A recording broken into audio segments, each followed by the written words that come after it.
Good afternoon to everyone, and thank you for joining us today. We planned the weather for it to stop raining a few minutes ago, so we're all set. On behalf of the New Hampshire Black Heritage Trail, in partnership with the Concord Historical Society, I welcome you to this important and deeply meaningful tradition, the public reading of Frederick Douglass's speech, "What to the Slave is Your 4th of July?" We gather not only to honor the words of one of America's greatest orators, but to reflect together on the deeper meaning of freedom, justice, and the ongoing work of democracy. This speech, first delivered by Douglass in 1852, remains a peace and powerful reminder that history must be remembered in full, not just the victory. That history must be remembered in full, but the struggles and contradictions too must be remembered. Today, as we read the words aloud, we do so as a community committed to understanding the past in order to shape a more just and inclusive future. Before we begin the reading, a word about the context. Frederick Douglass was invited to speak at the Independence Day event by the Ladies Anti-Slavery Society in Rochester, New York. The year was 1852, nearly a decade before the Civil War, and almost 2 decades before the Emancipation Proclamation. That puts it in context. Douglass stood before an audience that had asked him to celebrate the 4th of July, and instead, he issued a challenge. He asked plainly and powerfully, what to the American slave is your 4th of July? It was a question not just about patriotism, but about conscience, about whether a nation that proclaims liberty can ignore its own injustices. Today, we do not read these words to cast blame, but to bear witness. We read them aloud to remind ourselves of the moral courage it takes to speak the truth and the importance of listening, especially when it's uncomfortable. My name is Jim Milliken. I'm chair of the Concord Historical Society, and I get to start us off. I think he would have said, Madam President, since this is the Ladies Anti-Slavery Committee, friends and fellow citizens, the task before me is one which required much previous thought and study for its proper performance. I do not remember ever to have appeared as a speaker before any assembly more shrinkingly, nor with greater distrust of my ability than I do this day. The papers and placards say that I'm to deliver a 4th of July oration. The fact is, ladies and gentlemen, the distance between this platform and the slave plantation from which I escaped is considerable. And the difficulty to overcome in getting from the latter to the former are by no means slight. That I'm here today is, to me, a matter of astonishment, as well as a matter of gratitude. This, for the purpose of this celebration, is the 4th of July. It's the birthday of your national independence and of your political freedom. This to you is what the Passover was to the emancipated people of God. It carries your minds back to the day and to the act of your great deliverance. This celebration also marks the beginning of another year of your national life and reminds you that the Republic of America is now 76 years old. I'm glad, fellow citizens, that your nation is so young. You are, even now, only in the beginning of your national career, still lingering in the period of childhood. I repeat, I'm glad this is so. There is hope in the thought, and hope is much needed under the dark clouds which lower above the horizon.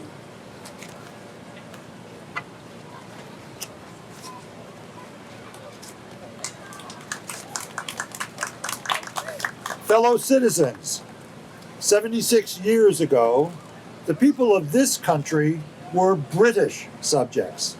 The style and title of your sovereign people, in which you now glory, was not then born. You were under the British crown.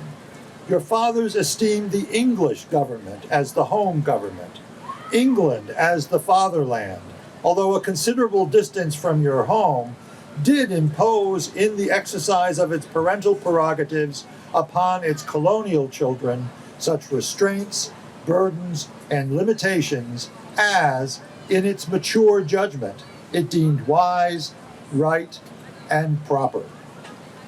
But your fathers, who had not adopted the idea of the infallibility of government and the absolute character of its acts, presumed to differ from the home government in respect to the wisdom and the justice of some of those burdens and restraints. They went so far as to pronounce the measures of government unjust, unreasonable, and oppressive, and altogether such as ought not to be quietly submitted to. I scarcely need say, fellow citizens, that my opinion of those measures fully accords with that of your fathers. Feeling themselves harshly and unjustly treated as by the home government, your fathers, like men of honesty and men of spirit, earnestly sought redress. They petitioned and remonstrated. They did so in a decorous, respectful, and loyal manner. This, however, did not answer the purpose. They saw themselves treated with sovereign indifference, coldness, and scorn. Yet they persevered. Oppression makes a wise man mad. Your fathers became restive under this treatment. They felt themselves the victims of grievous wrongs, wholly incurable in their colonial capacity. With brave men, there is always a remedy for oppression. Just here, the idea of a total separation of the colonies from the crown was born. It was a startling idea, much more so than we, at this distance time, regard it. The timid and the prudent of that day were, of course, shocked and alarmed by it. Their opposition to the then dangerous thought was earnest and powerful. But amid all their terror and affrighted vociferations against it, the alarming and revolutionary idea moved on, and the country with it. On the 2nd of July, 1776, the old Continental Congress, to the dismay of the lovers of ease and the worshippers of property, clothed that dreadful idea with all the authority of national sanction. They did so in the form of a resolution. We seldom hit upon resolutions drawn up in our day whose transparency is at all equal to it. Resolved that these united colonies are, and of right ought to be, free and independent states, that they are absolved from all allegiance to the British Crown.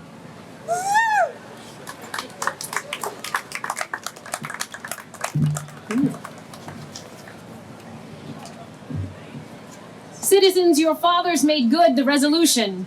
They succeeded, and today you reap the fruits of their success. The freedom gained is yours, and you, therefore, may properly celebrate this anniversary. The 4th of July is the first great fact in your nation's history, the very ring bolt in the chain of your yet undeveloped destiny. Pride and patriotism, not less than gratitude, prompt you to celebrate and to hold it in perpetual remembrance. I have said that the Declaration of Independence is the ring bolt to the chain of your nation's destiny, so indeed I regard it. The principles contained in that instrument are saving principles. Stand by those principles. Be true to them on all occasions, in all places, against all foes, and at whatever cost. Fellow citizens, I am not wanting in respect for the fathers of this republic. The signers of the Declaration of Independence were brave men. They cannot contemplate their great deeds with less than admiration. They were statesmen, patriots, and heroes, and for the good they did and the principles they contended for, I will unite with you to honor their memory. They loved their country better than their own private interests, and all will concede that it is a rare virtue that ought to command respect. He who will intelligently lay down his life for his country is a man whom it is not in human nature to despise. Your fathers staked their lives, their fortunes, and their sacred honor on the cause of their country. In their admiration of liberty, they lost sight of all other interests. They were peace men, but they preferred revolution to peaceful submission to bondage. They were quiet men, but they did not shrink from agitating against oppression. They showed forbearance, but they knew its limits. They believed in order, but not in the order of tyranny.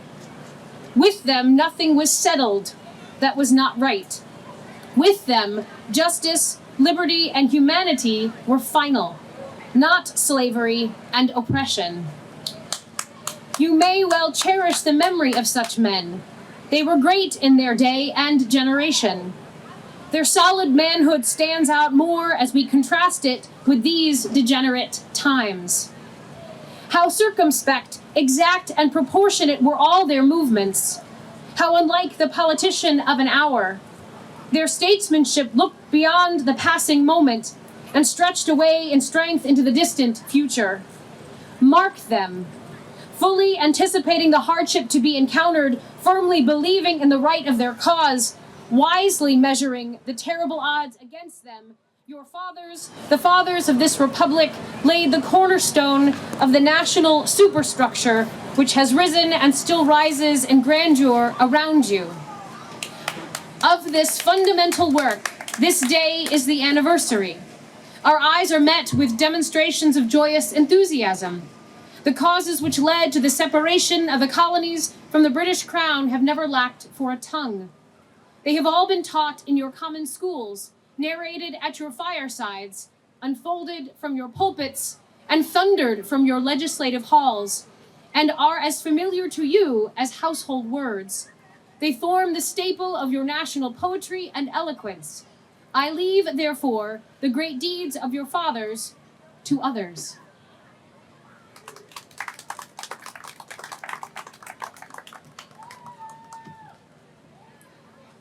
My business, if I have any here today, is with the present. The accepted time with God and his cause is the ever-living now. We have to do with the past only as we can make it useful to the present and to the future. Now is the time, the important time. Your fathers have lived, died, and have done their work, and have done much of it well. You live and must die, and you must do your work. You have no right to enjoy a child's share in the labor of your fathers unless your children are to be blessed by your labors. You have no right to wear out and waste the hard-earned fame of your fathers to cover your indolence. Fellow citizens, pardon me. Allow me to ask, why am I called upon to speak here today? What have I, or those I represent, to do with your national independence? Are the great principles of political freedom and of natural justice embodied in that Declaration of Independence extended to us?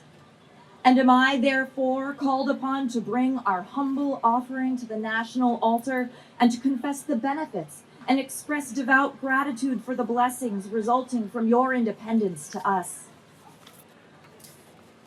Would to God, both for your sakes and ours, that an affirmative answer could be truthfully returned to these questions. Then would my task be light and my burden easy and delightful. But such is not the state of the case. I say it with a sad sense of the disparity between us. I am not included within the pale of this glorious anniversary. Your high independence only reveals the immeasurable distance between us. The blessings in which you this day rejoice are not enjoyed in common. The rich inheritance of justice, liberty, prosperity, and independence bequeathed by your fathers is shared by you, not by me. The sunlight that brought light and healing to you has brought stripes and death to me. This 4th of July is yours, not mine. You may rejoice, I must mourn. To drag a man in fetters into the grand illuminated temple of liberty and call upon him to join you in joyous anthems were inhuman mockery and sacrilegious irony. Do you mean, citizens, to mock me by asking me to speak today? Fellow citizens, above your national tumultuous joy, I hear the mournful wail of millions whose chains, heavy and grievous yesterday, are today rendered more intolerable by the jubilee shouts that reach them. To forget them, to pass lightly over their wrongs, and to chime in with the popular theme would be treason most scandalous and shocking, and would make a reproach before God and the world.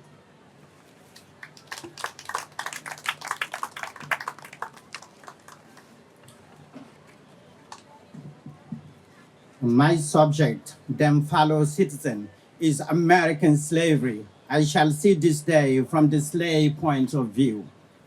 Standing here, identify with the American bondman, making his wrongs mine. I do not hesitate to declare with all my soul that the character and conduct of this nation never looked blacker to me than on this 4th of July. Whether we turn the declaration of the past or to the professions of the present, the conduct of the nation seems equally hideous and revolting. America is false to the past. America is false to the present, and solemnly bends herself to be false to the future.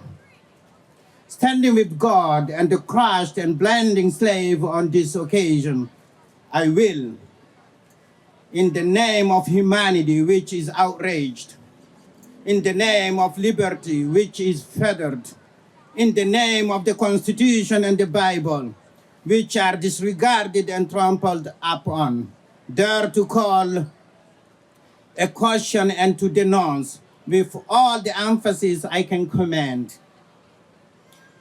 everything that serves to perpetuate slavery, the great sin, and shamed America. I will not equivocate, I will not excuse.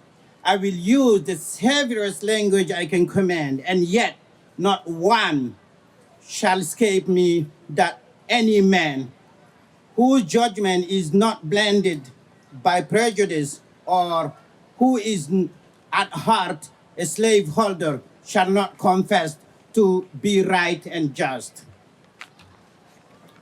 I fancy I hear someone in my audience say, it is just in this circumstance that you and your brother abolitionists failed to make a favorite impression on the public mind.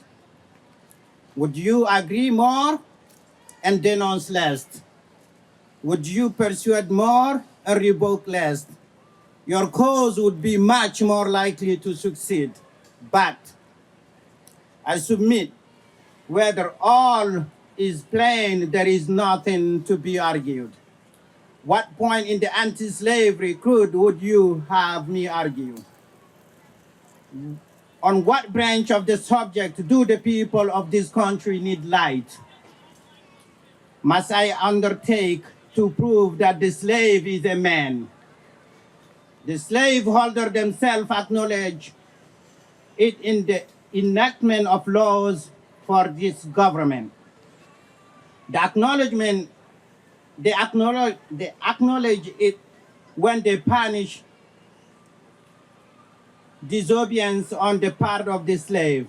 There are 72 crimes in the state of Virginia, which, if committed by a black man, subject him to the punishment of death, while only two of the same crimes will subject a white man to the like punishment. What is this but the acknowledgement that the slave is a moral, intellectual, and responsible being? Southern statute books are covered with enactment forbidding, under severe fines and penalties, the teaching of the slave to read or to write. When you can point to any laws in reference to the beast of the field, then I might consent to argue the manhood of the slave. When the dog in your street, when the fowls of the air, when the cattle on your hills, when the fish of the sea and the reptiles that crawl shall be enabled to distinguish the slave from a brute, then I will argue with you that the slave is a man.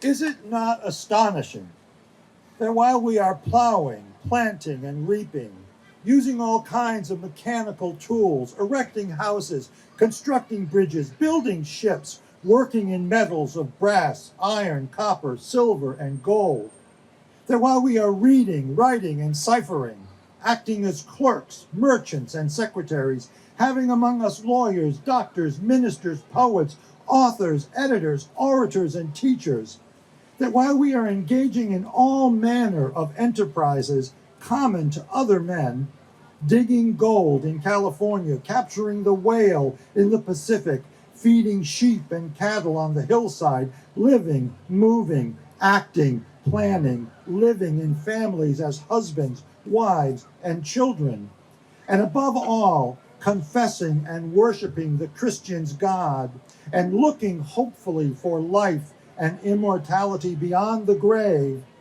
we are called upon to prove that we are men?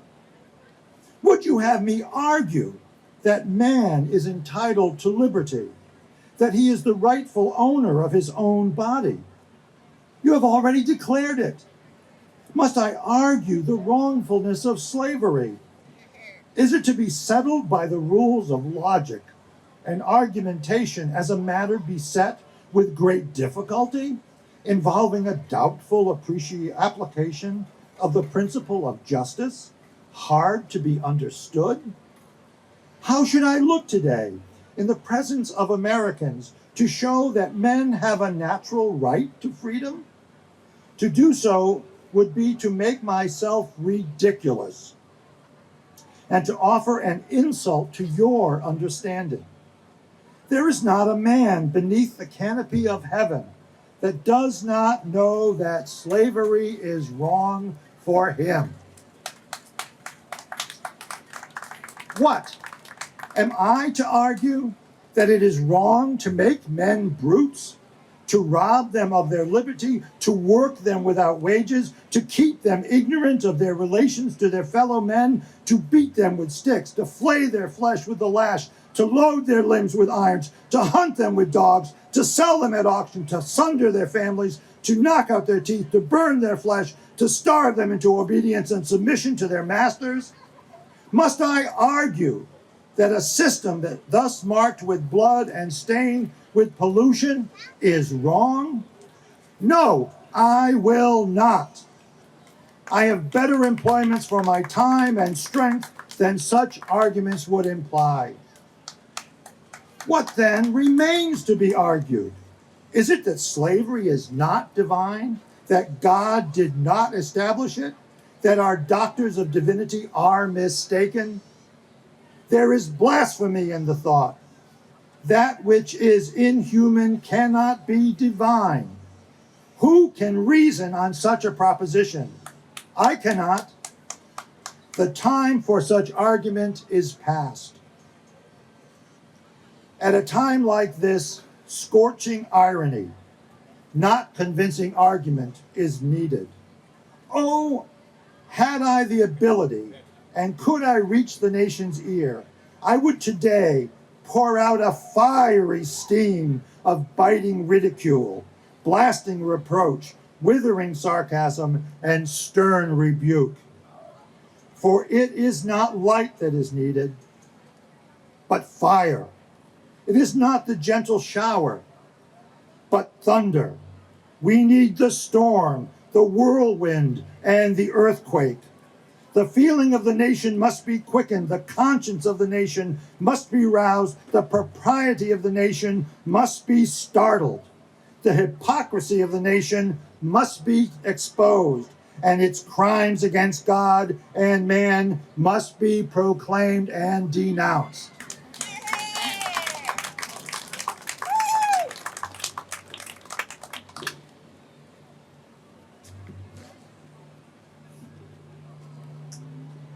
What to the American slave is your 4th of July?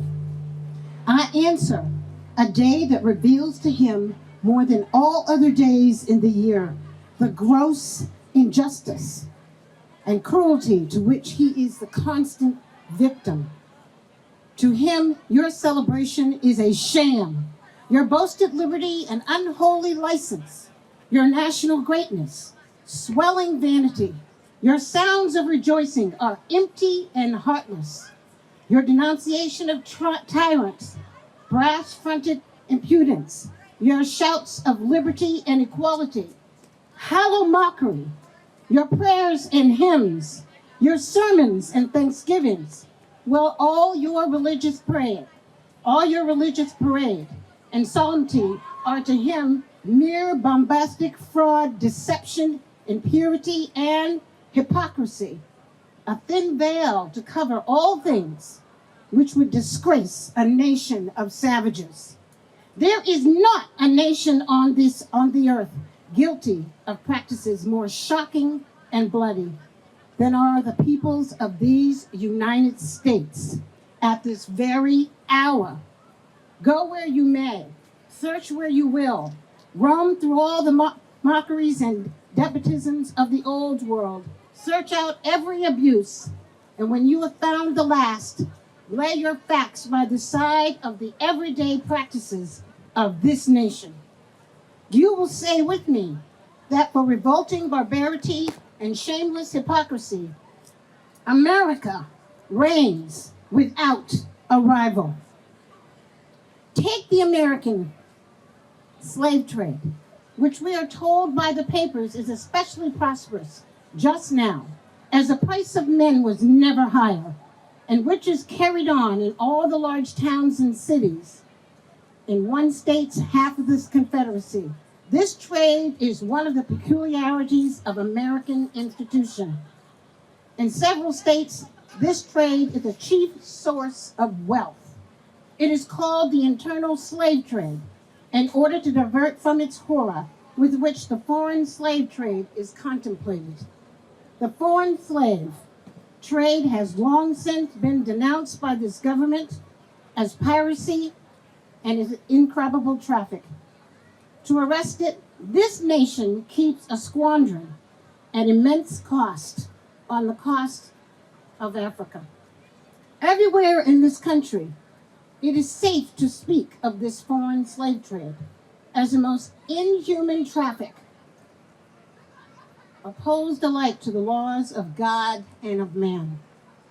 It is, however, a notable fact, while so much excretion is poured out by Americans upon those engaged in the foreign slave trade, the men engaged in the slave trade between the states pass without condemnation, and their business is deemed honorable.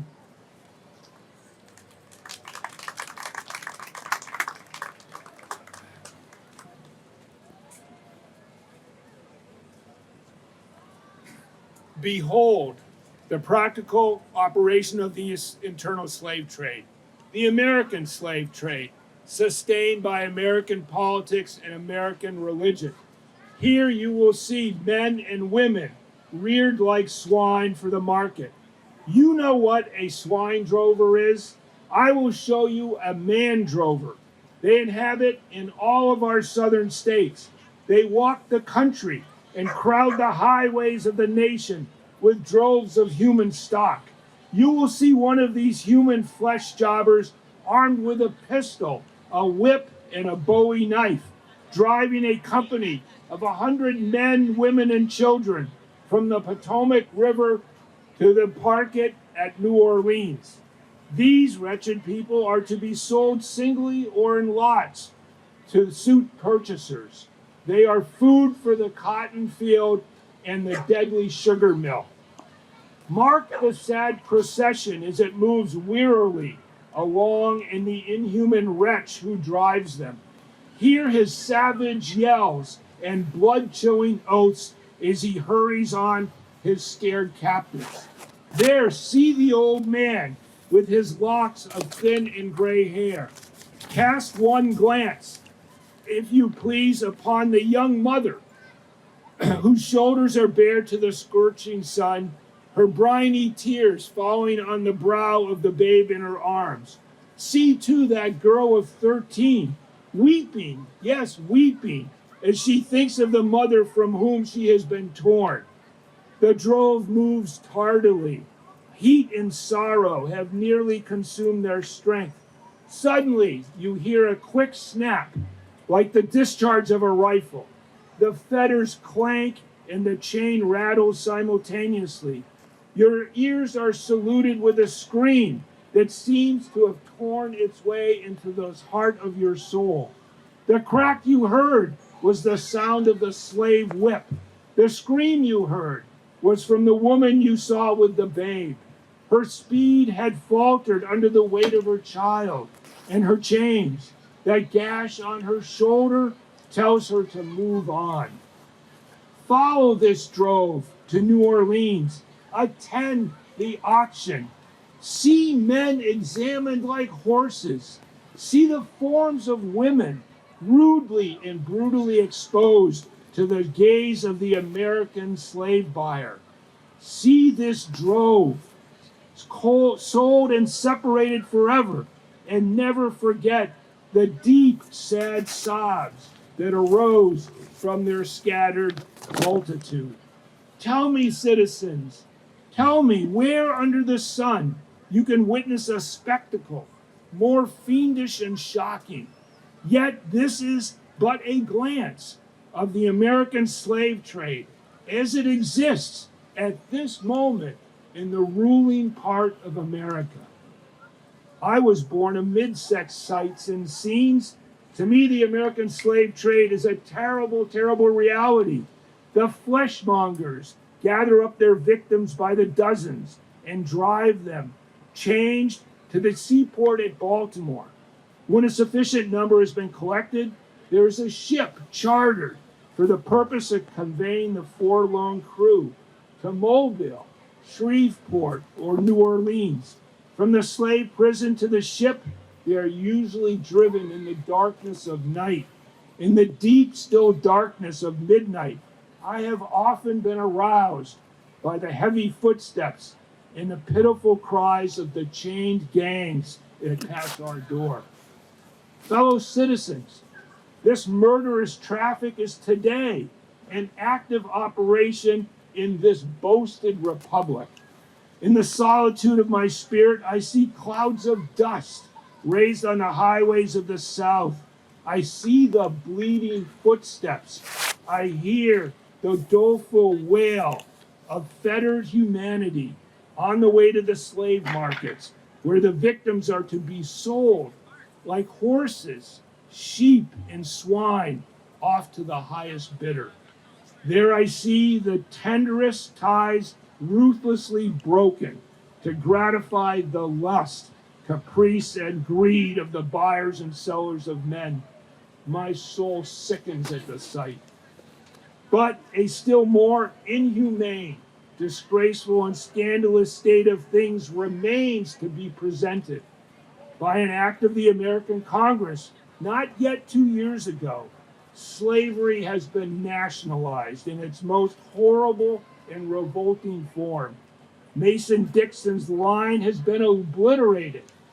New York is now like Virginia, and the power to hold, hunt, and sell men, women, and children as slaves remains no longer a mere state institution. Now it is an institution of the United States. The power is coextensive with the Star-Spangled Banner and the American Christianity. Where these go, may also go the merciless slave hunter. Where these are, man is not sacred. He is a bird for the sportsman's gun. By that most foul and fiendish of all human decrees, the liberty and person of every man are put in peril. Your broad Republican domain is hunting ground for men.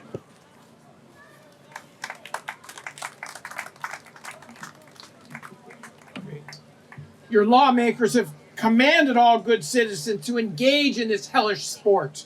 Your president, your Secretary of State, Daniel Webster, enforced as a duty you owe to your free and glorious country and to your God that you do this accursed thing. Not fewer than 40 Americans have within the past 2 years been hunted down and without a moment's warning, hurried away in chains and consigned to slavery and excruciating torture. Some of these have had wives and children dependent on them for bread, but of this no account was made. The right of the hunter to his prey stands superior to the right of marriage and to all rights in this republic, the rights of God included. For black men there is neither law nor justice, humanity nor religion. The fugitive slave law makes mercy to them a crime and bribes the judge who tries them. An American judge gets $10 for every victim he consigns to slavery and $5 when he fails to do so. The oath of any two villains is sufficient under this hell-black enactment to send the most pious and exemplary black man into the remorseless jaws of slavery. His own testimony is nothing. He can bring no witnesses for himself. The minister of American justice is bound by the law to hear but one side, and that side is the side of the oppressor. Let this damning fact be perpetually told. Let it be thundered around the world that in tyrant-killing, king-hating, people-loving, democratic Christian America, the seats of justice are filled with judges who held their offices under an open and palpable bribe and are bound in deciding in the case of a man's liberty to hear only his accusers. In glaring violation of justice, in shameless disregard of the forms of administering law, in cunning arrangement to entrap the defenseless, and in diabolical intent, this fugitive slave law stands alone in the annals of tyrannical legislation. Americans, your Republican politics, not less than your Republican religion, are flagrantly inconsistent. You boast of your love of liberty, your superior civilization, your pure Christianity, while the whole political power of the nation is solemnly pledged to support and perpetuate the enslavement of 3 million of your countrymen. You hurl your anathemas at the crown-headed tyrants of Russia and Austria, and pride yourselves on your democratic institutions, while you yourselves consent to be mere tools and bodyguards of the tyrants of Virginia and Carolina. You invite to your shores fugitives of oppression from abroad. Honor them with banquets, greet them with ovations, cheer them, toast them, salute them, protect them. and pour out your money to them like water. But the fugitives of your own land you advertise, hunt, arrest, shoot, and kill.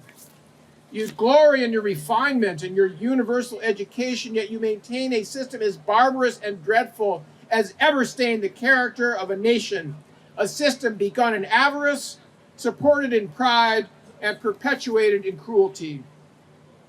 You shed tears over fallen Hungary and make the sad story of her wrongs the theme of your poets, statesmen, and orators till your gallant sons are ready to fly to arms to vindicate her cause against the oppressor. But in regard to the 10,000 wrongs of the American slave, you would enforce the strictest silence and would hail him as an enemy of the nation who dares to make those wrongs the subject of public discourse.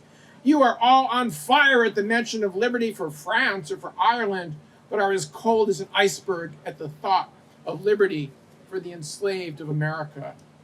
You discourse eloquently on the dignity of labor, yet you sustain a system which in its very essence casts a stigma upon labor. You can bare your bosom to the storm of British artillery to throw off a 3-penny tax on tea, yet wring the last hard-earned farthing from the grasp of the black laborers of your country. You profess to believe that of one blood God made all nations of men to dwell on the face of the earth and hath commanded all men everywhere to love one another, yet you notoriously hate and glory in your hatred all men whose skins are not colored like your own.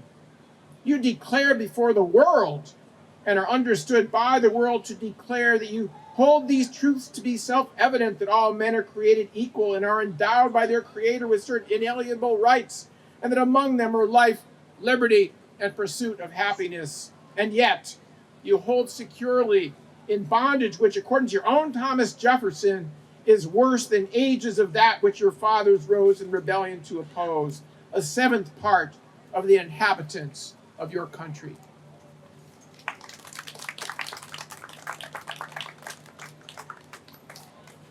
Fellow citizens, I will not enlarge further on your national inconsistencies.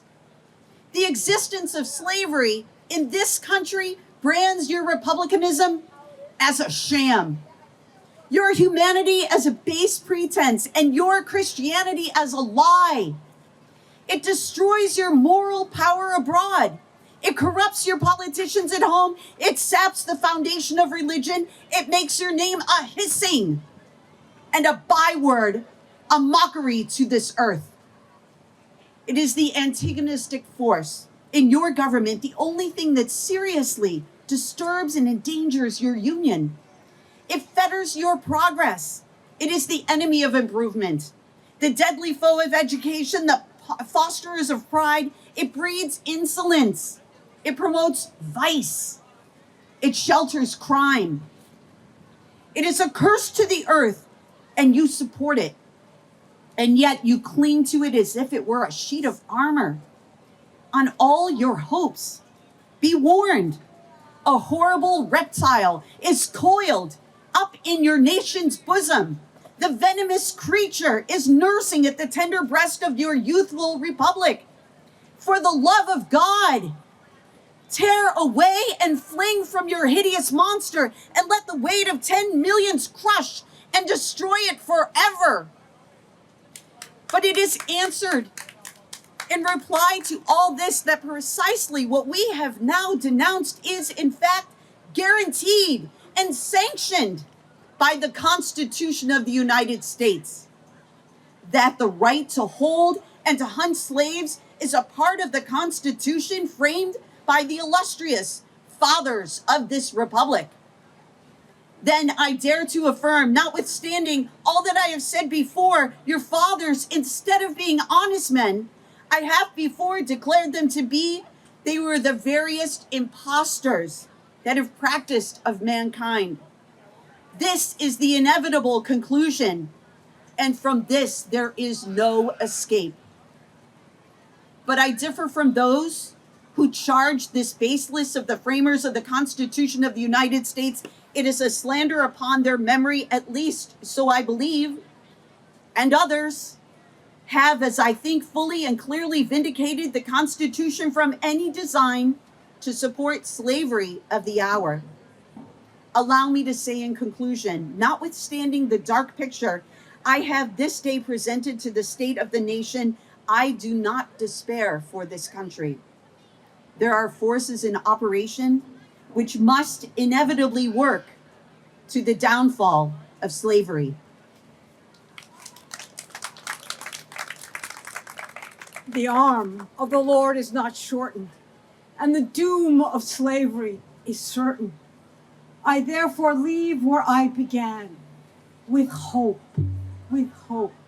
while drawing encouragement from the Declaration of Independence, the great principles it contains, and the genius of American institutions.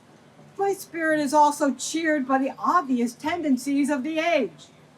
Nations do not stand in the same relation to each other they just did ages ago. No nation can now shut itself up from the surrounding world and trot round in the same old path of its fathers without interference. The time was when such could be done.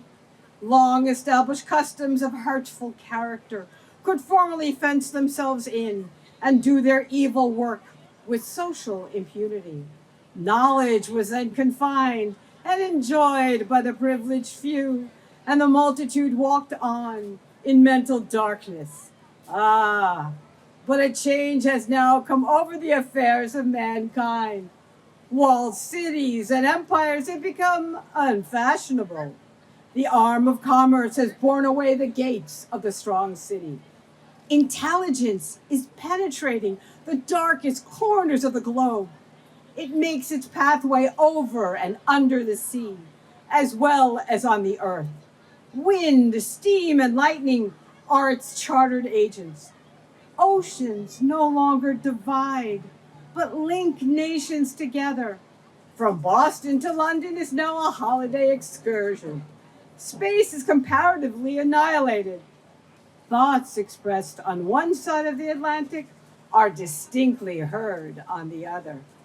The far-off and almost fabulous Pacific rolls in grandeur at our feet. The celestial empire, the mystery of ages, is actually being solved. The fiat of the Almighty, let there be light, has not yet spent its force. No abuse, no outrage, whether in taste, sport, or avarice, can now hide itself from the all-pervading light. The iron shoe and the crippled foot of China must be seen in contrast with nature. Africa must rise and put on her yet unwoven garment. Ethiopia shall stretch out her hand unto God. In the fervent aspirations of William Lloyd Garrison, I say, and let every heart join in saying.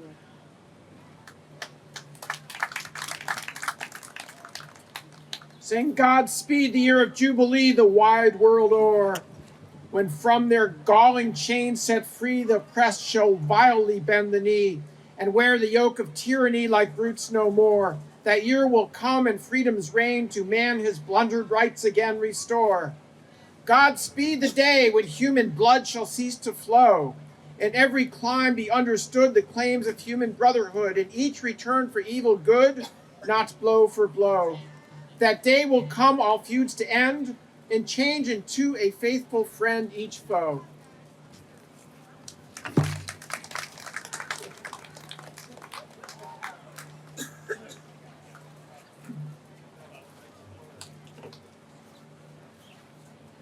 Thank you all to our readers and to each of you who have stood and witnessed to this powerful text.